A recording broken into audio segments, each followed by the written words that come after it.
Hey guys, Wexdarn here, welcome back to Let's Play The Legend of Zelda. In the last episode we got pieces 5 and 6 for the Triforce of Wisdom, and in this episode we're going to go for dungeons 7 and 8 to get the final 2 pieces. Now, to actually go there, there's not a lot of prerequisites that have to be fulfilled like in the last 2 videos, so what we're going to do is use the recorder to go all the way to all the way to level 3. One thing I didn't mention about the recorder is if you play it multiple times, then it will actually warp you depending on the amount of times. Like, this should take us back to level 3, which it does. So I stand at level 6, so playing it once would have taken us to level 1, playing it twice to level 2, etc.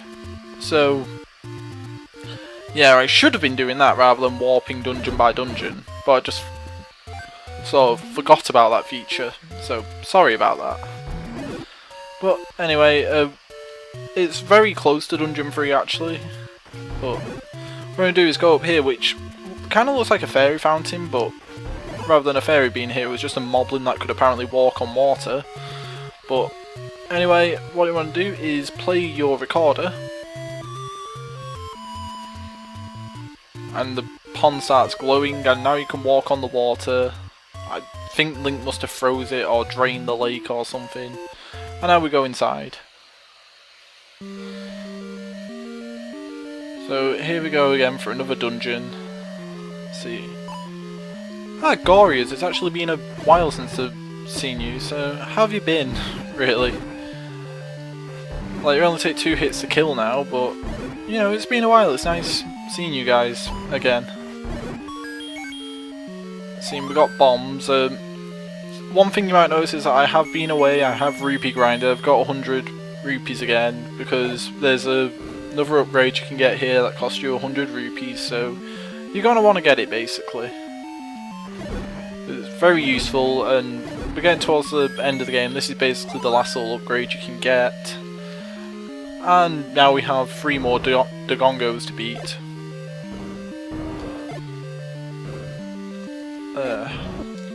Hopefully I can beat them with like the limited amount of bombs that we have. It doesn't look that way actually. Oh god. I'm doing terribly with them. Right, come on, eat it. Alright, come on. One more. That should kill you. Now drop bombs for me. Nope. This is kind of getting me nervous already. Right, come on. So they'll always turn around just when you don't need them to. If they're ever coming for you and you can't like defend yourself, they'll never turn away from you then. Right, now see, you could have dropped bombs for me then, but you didn't. So that's unfortunate. I need to defeat them because we need to get behind that door. So I need to find more bombs. And I need to not screw up when I'm using them. Thank you. Thank you so much, Goria. So I knew I was happy to see you guys again. Right. So we haven't seen them since the earlier dungeons, but it's weird how Dagongos have essentially become like a standard enemy now, with multiple ones of them appearing in a room. I would have raged so hard.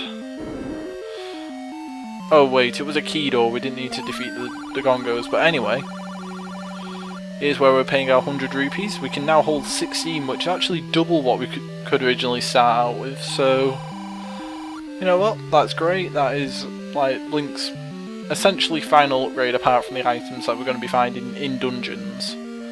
But no more purchases or anything. Like, the only things you should be spending your rupees on now is actually getting potions. But they're the only things that are worth like buying now, and I think we just want to head north. I think. Yeah, north's a good direction for us to head to. So you defeat all the enemies we can in this room. And just get beaten up by the enemies whilst we do it. See, I want to get my bombs off there since they're like the only item that has a limited ammo. Well, those and the arrows. But the arrows are limited to your rupee, so I'm not sure if that should really count.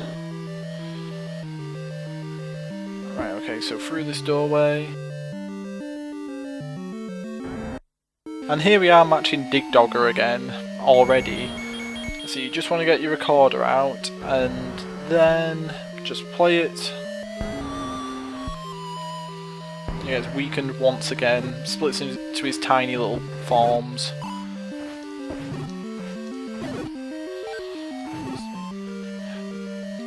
Yeah, if there's one complaint about this early game, because there's a lot of people that defend this game because it's like the first of its kind and you can't judge it that much, but like, if there's one complaint you guys have to agree with, it's that they kind of ran out of boss ideas very quickly for this game. And, you know, it might be down to like a memory limit or something like that, but you've got to admit it's kind of an issue that they've run out of boss enemies so they have to reuse them. Anyway, this, I'm not sure, I'm pretty sure it's a Goria, but this Goria here acts a lot like the old men in that if you attack him, the fireballs come and he's kind of immortal. Now, you might remember a while ago that we actually bought some meat. This is what it's used for. Give him the meat, he disappears, and then you can carry on through the dungeon. That is the entire usage of the meat. Basically it. Alright, see, now we want the candle. Light up this room a little bit. So you grab the map. So we can actually see where we're headed in this dungeon. Stab all the keys. Like, I don't think we have to get rid of them unless we want to head back, which I don't think we want to. So what we're going to do is actually stand on here without the bubble knocking us off. Then get the bomb and blow through this wall. It's actually a secret room not marked on the map. Full of 10 rupees.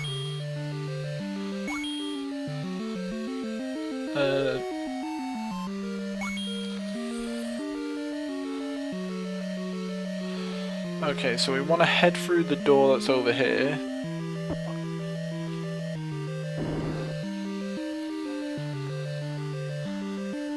And this room's lit up compared to the other room, but see, we will be getting something that's a bit better than the candle for lighting up rooms pretty soon. So you don't have to worry about that too much. Well, better than our current candle anyway. What am I hinting at? You'll never know until about a minute or two. Besides, all the Gorias are gathered on that side of the room when I just have to push this block, which I guess I have to defeat them all to push. Great. Let's see. I'll sit with my magic rod. I know I was saying that I consider the arrow better, but to be honest, I won't be using that until I know I have enough for the red potion when I have to buy it. So yeah, for the moment I shall be using the magic stuff. Now can I push you? Yes, I can. Right, so down here, and we've got the item for this dungeon, the red candle. Functions exactly the same as the blue candle, but the only difference being you can fire multiple shots of it. This is essentially a pointless item for us because we've got basically all the stuff in the bushes in the overworld that we could want. But if you really wanted to hold out and save your rupees until like you absolutely had to use them, that's how you do it basically. Like, if you really wanted to wait out and not have to pay to buy a candle, that's basically it. That's what you get. I have to take out more Gories in this room. I know you heard the boss crying there, but there's no direct route, like from that one room, like you can't blow through the wall and get into the boss room that way. We're actually running low on keys now because I'm using them. So you know, we have to go through this door. And we've got another Dig Dogger. So this is what I mean, like, they've basically become standard enemies now, the bosses, and they don't have that many ideas for them since they have to reuse them so much. Yeah, I mean, it's another reason why it like contributes to like my least favourite Zelda game, in that it gets very repetitive. And you could argue that is like all the other Zelda games are repetitive dungeon crawlers to an extent, but I know, even if like the dungeons are basically just like themed tropes, at least they look a lot different rather than just changing the palette from one dungeon to another. Because like, even if the palettes have swapped, they all feel samey. So, yeah, that could be my complaint about this, and people are gonna get on my back about giving this game some flack. But I do enjoy it, it's just there's some questionable aspects about it, I guess. See, now we're beating those up. Like, one thing that's really great about this game is that it's basically the first game to have a save feature, which is like really impressive in and of itself. But other than that, I mean, hold on, I need to beat up these wall masters, and they can be incredibly annoying in this room because it's such a cramped space, and the bubbles preventing you from using your sword get really annoying. I think that's all of them. Right, come on, let me grab that heart before it disappears. There you go. So you want to nudge that. And now we can get down that hole.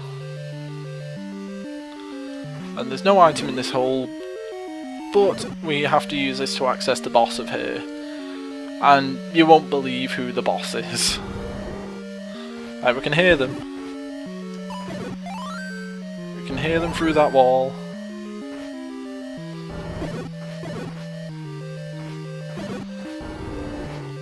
So we are incredibly close. And basically this is a dungeon where if you've not learned how to bomb through walls by now, you're going to be stuck, because there is no legitimate way to get into the boss room other than bombing the wall. But say hello to our old friend Aquamentus. It's not just the Gorias that have returned. And my god, that boss was pathetic. 2 stabs with the magical sword. That was stupid. Anyway, piece of the Triforce. And we're going to be heading off for our next dungeon. Now, because the last dungeon that we travelled to was Dungeon 3, I believe if we face in the opposite direction and use the recorder, it'll take us directly to Dungeon 2, which is where we want to go. That's like the closest one to the final dungeon, and I can't use my recorder for travelling here, because it does that. Right. I like how time freezes when Link plays a song, but like whilst he's waiting for the tornado to pick him up, it'll just like unfreeze. And right, from Dungeon 2 you'll want to go down, and and because of the way that you have to get into Dungeon 8, I suppose it's appropriate that they gave you the candle there, because if you didn't have a candle there, if you didn't buy a candle, you'd be kind of screwed by now. There. So let's just go down, down again, and you'll see this one bush sort of like just sticking out on its own.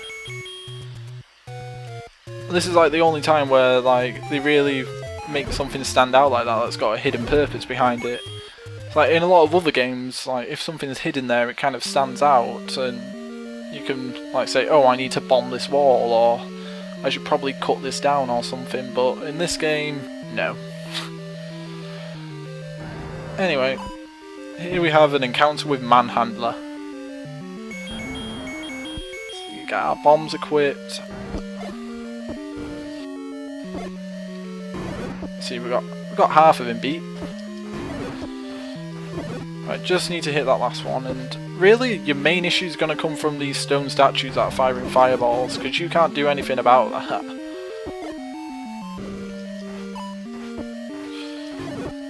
There you go. I want that rupee. There you go. I want that 5 rupee, but still. See what I got here. Gibdos, dark nuts, and bubbles. The bubbles aren't that much of a concern though, but... Alright, come on.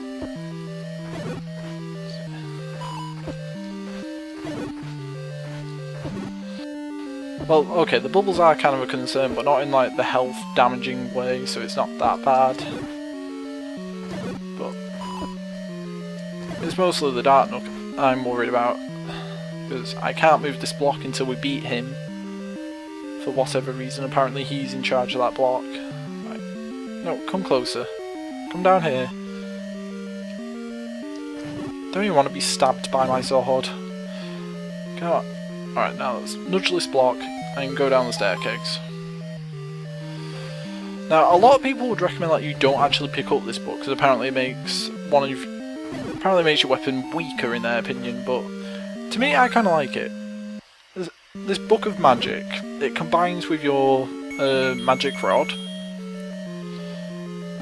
and basically when it makes contact with its target it causes a small fire to appear. Now it's slightly weaker than what the magic rod is originally, but the fact that it leaves a fire around to do damage to the enemy that you hit as well as other enemies really appeals to me, because it's like you've set down a hazard there that really helps you out, so why wouldn't you use that? Anyway, because we're low on keys, I'm actually going to go searching for keys, so we're going to the right this time, and this should have a little key hidden here. Also, your fire will light up the room, and it's better than like having to swap out for the candle in my opinion, so I really don't care about the people who say that the book makes the rod bad, because in my opinion it really doesn't. Plus you can fire it multiple times on a screen, unlike the candle, and yeah, it's just a really good weapon in my opinion. Like, I think it makes the candle better. A lot of people will disagree with me on that. And it's time for yet another manhandler fight.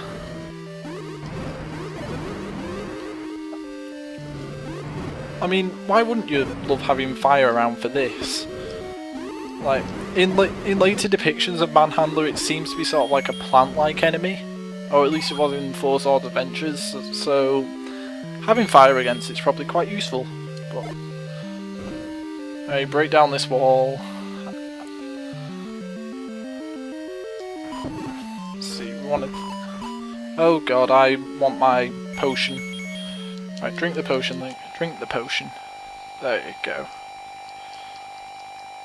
Like, it takes forever to refill our hearts because we've got so many of them, but still. I prefer to be alive than dead, so... Remember kids, it's fun to stay alive, but... I've only just noticed, like, but part of the Dark Nuts design is that actually has, like, Link's shield from, like, the start of the game. It's kind of cool. But... Right, anyway, you don't want to go to the right, because that will basically just be a wastage of your key, and I'm just dodging all these fireballs. Anyway, let's just head north now, and hopefully we won't have too big a problem. Just some Gibdos and stuff. Let's see, I'm probably going to be best off trying to avoid everything at this point in time. But maybe I can, like, take it out from the doorway. But you can't fire weapons from the doorway sometimes. I just want to nip across and grab that, like, entrance above. Like, is that too much to ask? Right. Don't mind if I get hit by a bubble, doesn't do damage, and okay. There we go. It might be a bit cowardly just to run across like that, but let's see. You want bombs again because you need to break down that top wall. Alright, that's good. That broke down the wall. And in we go. And here we have another fight with another manhandler. So I'm gonna get my magic rod and start shooting. By the way, the book that combines with the magic rod was originally called the Bible, which ties in more with whole Miyamoto wanting Christianity in Hyrule originally, rather than the goddesses that it ended up being. But anyway, there we go. Oh, fairy, get over here. Come on, there you go. See, how many bombs we got? I've got 3. Yeah, I think we'll be fine with 3. Hopefully we'll get some from enemy drops. But if I'm dodging enemies, that's not going to happen. See, got some more rupees, which are useful. I've got at least enough for a blue potion when I get out here. I'm not sure about a red one. Let's see. Let's get our magic rod. What's in here? Oh, Paul's voice, so I can just get my arrows.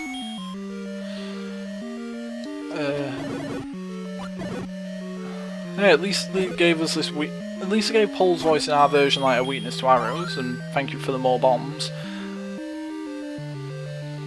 Like, in the Japanese version they were only weak to the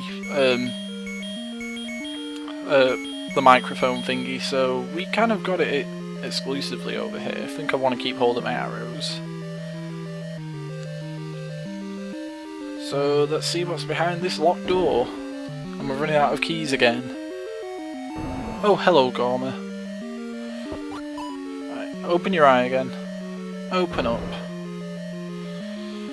Once we dodge all these fireballs. Oh god. You're getting better at blinking this time, or winking since you only have one eye, but still. Taking more than one hit. I'll just hide in the doorway. I'll wait until you open that eye. Yeah, this tactic works. It's cowardly, but it works. But that's okay, because Link doesn't have the Triforce of Courage yet, so he's allowed to be cowardly. Anyway, come on, in we go. We only have 3 hearts left. More Paul's voice, so we can take those out. I want that rupee. It'll grant us more ammo. There you go. More bombs. Oh god, oh god, oh god, oh god. Oof, so close. Alright. You know, you could drop a fairy for me when you die, if you're feeling really generous. Maybe a heart. Nothing. Right, so, usual shtick. Down here. And here we have the solution to one of our problems. The magic key, which actually gives us hexadecimal 10 keys. Or A. Basically, this key will now unlock every door, and Link won't break it when he's actually pulling it out the door again. So, yay, no more worrying about keys whatsoever. I mean, it's kind of a shame that they gave it us in the second to last dungeon, but you know, we have the keys, so... Right. Now, the thing is, in order to get to where we need to go, we actually have to defeat all the dark nuts in this room. And we can't really do that on one heart. At least if we do, it's a miracle. But, see, here's hoping. Like, that classed as a hit. I'm pretty sure it did. One of the dark nuts flashed because of it. And I died. See you back in this room. Okay guys, so here we are again for this room. All these dark nuts I have to defeat. Look at them all. Now I actually went out, I bought myself a potion in the hopes it would, like, help me. I doubt the recorder is going to help me. But I don't know, maybe that's like Link's battle cry now, since he just killed the Dark Nut with it. I just killed the Dark Nut and then he decided to play the recorder, but still, let's refill because the Dark Nut can take out a full heart. And we have 0 rupees. Because I had to grind a little bit to get the potion that we need. So I can't fire arrows, let's just equip my magic wand. I'm not even sure if it works, but if it does work then we have it as an option. Probably our best weapon at the moment, that's long range. The Lord knows we can't rely on the magical sword as a long range weapon in this room. Alright, so 3 more Dark Nuts to take out. Alright. So it's just so hard to get a precise hit on them without them taking you out. Oh, come on. Right, there you go. And plus you gotta contend with the fact that these stone statues are gonna be shooting fireballs at you all the way. But at least we're into this room now. We just have to make it to the staircase. Doesn't matter about anything else, just make it to the staircase and you're fine. You're golden. You're free. You can run through. But it's just the bubbles, man. The bubbles and the Gibdos and the 2 types of Dark Nuts. I mean, I don't mind the orange Dark Nuts or red Dark Nuts that much, it's just... God, I hate the blue Dark Nuts. At least the red ones die in 1 hit and they're not too big of a pain now. Well, jeez. Right, so... Anyway, we're coming to the end of our last standard dungeon. And I wish I had rupees for this room, but unfortunately I do not, so I will have to take them out the old-fashioned way. Although that helps. That really does help. Let's see. Thank goodness I have bombs though. So this is another room where you can't get to the conclusion without bombs. I mean, sure you can go out that door, but the way that you're supposed to go, the way to get to the boss requires bombs. I don't know why I'm grabbing this key. I can't get A plus 1 key. Although if it's really a hexadecimal A, then it will go to B next. But still, we want to go around here and bomb the middle of this. Okay, and our final boss for our final regular dungeon is Gleok again. This time with 4 heads. But basically the same sort of things to go with, just attack the heads. And that's him done. And here's our final heart container in the corner. It's really stupid that they give you fairies sometimes for beating bosses, because of course you're going to get the Triforce after beating them. And the Triforce always restores your health to full. Well, basically now we have a full Triforce of Wisdom on us, which is pretty good. So now with the Triforce of Wisdom, we need to go rescue Princess Zelda finally. She's been held captive by Ganondorf at his fortress at the incredibly intimidatingly named Death Mountain. So join us next time where we will actually be going on the journey to Death Mountain to save Princess Zelda after I've restocked on Red Potion. I'll see you then, guys.